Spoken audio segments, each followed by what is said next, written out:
Back in 2014, when I was still new to my home in the Grown Folk Stories community, I shared a story about my time as a black college student in Boston. Lily B talked about being vulnerable and taking time to hear other people's stories, because we all have one. Her episode reminded me of this story.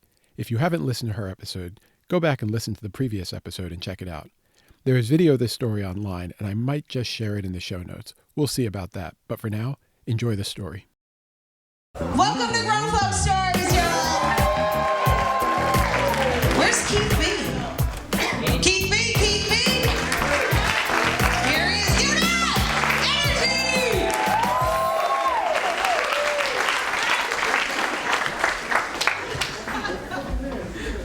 Hello, grown folks.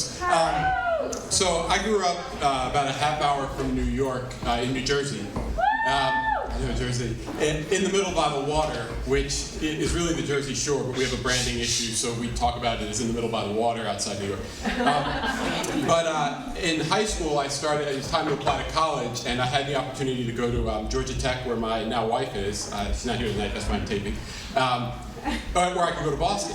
And the only thing I really knew about Boston was that it was a really racist city. Like, that's how we thought about it back in the late 80s, early 90s. And they had like the Celtics, and everybody hated the Celtics in New York.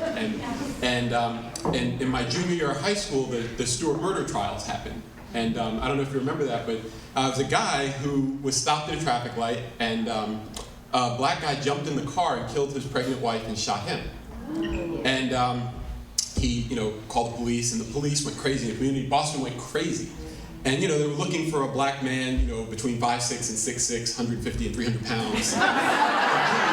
And the police were just rounding people up. They were just like, all of you, come with us. And they were rounding people up. So we're watching this from New Jersey, and they caught the guy.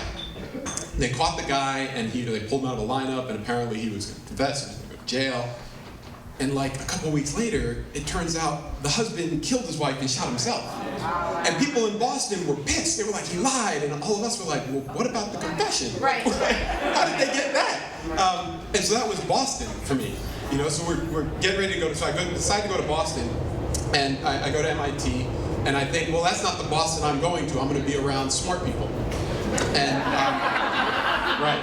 And so I get to Boston, and right off the bat, I know I'm in a different city because there's one black radio station, and I had grown up in the tri-states. We had like Red Alert on Kiss FM every night, every weekend. And there's one black radio station, and it's solar powered, and it goes off at night. And you can't make this up. And when it goes off in Boston, it gets dark at like 5 o'clock. So you're coming home from class, you're like, that's our show for tonight. Thank you for listening. What the hell am I supposed to do the rest of the night? Like I had an iPod. Right. So I'm like, okay, I'm in a different place. And first semester, I'm in physics class, and there's this professor French, and he's up there, and he's talking, and he's explaining, and everything I just talked about today was invented by white European males. I'm like, what did you just say? Like, what do you have to point that out? So we're like, okay, this is crazy. And it's coming from the professor. I don't have to worry about the people from God knows where. I got to deal with the professor. So we go through that, and it's fine or whatever. Second year, we get to campus, and some students, four black students, we all lived in the same dorm. There's a black living group at MIT called Chocolate City. And it's black folks. And it's in the dorm, and there's another section of the dorm, and between the two sections, we call it Chocolate Suburbs, between the two sections, there's like a third of the black students on campus live together. We live together. We go to class, and we come home, and we're home. And these students were walking home one night, and like out of this frat house, they just start yelling all this racial slurs at them.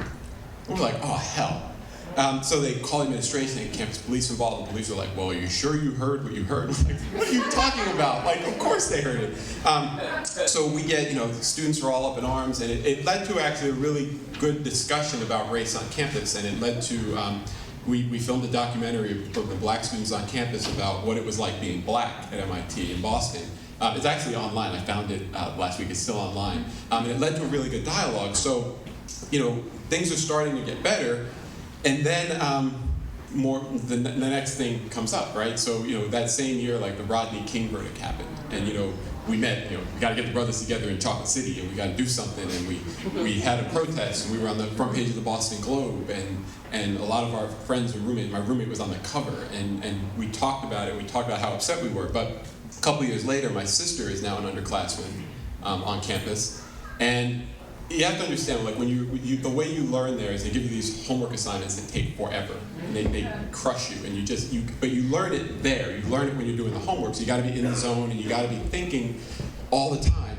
And here we go with the physics department again. The professor throws this problem on the problem set, and it's like, okay, so you're a civil rights protester, and the police turn water cannons on you. Please calculate the force of the water. We're like,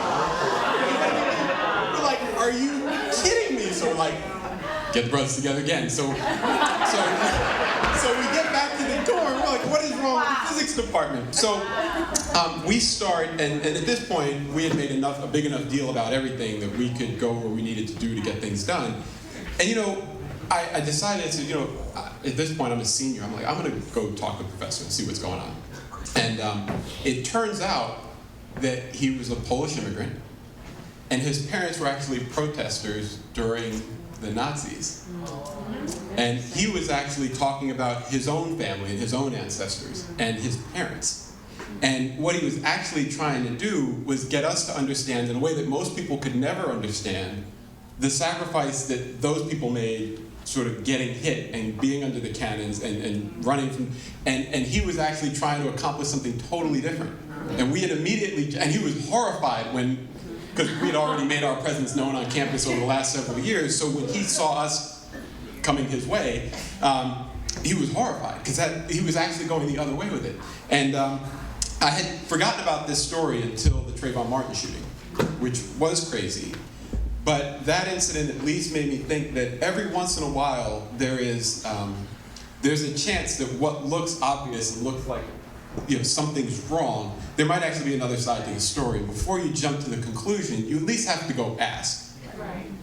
And we went, and I talked with this guy, and I have the article from, I need to email him, but he actually put an apology letter in the paper and explained, like, I wasn't intending to offend, I was talking about my own family, and it just made me think, and with all the craziness with the shootings and everything that comes out of Florida these days,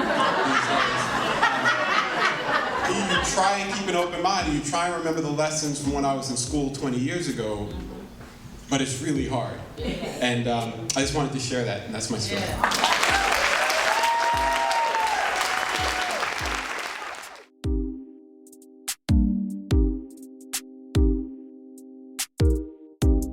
Thanks for listening to this episode of My Home is Special. Be sure to subscribe to the podcast so you get future episodes automatically. Go to myhomeisspecial.com for the occasional email update too. That's where links to photo galleries and a few other surprises will live. Be sure to follow KBev Photo on Instagram for behind-the-scenes footage during our journey, and it'll be in the stories. If you just want the photos, go to kbevphoto.com. There's a lot else on there to explore. For now, this is Keith, aka KBev, signing off. Peace.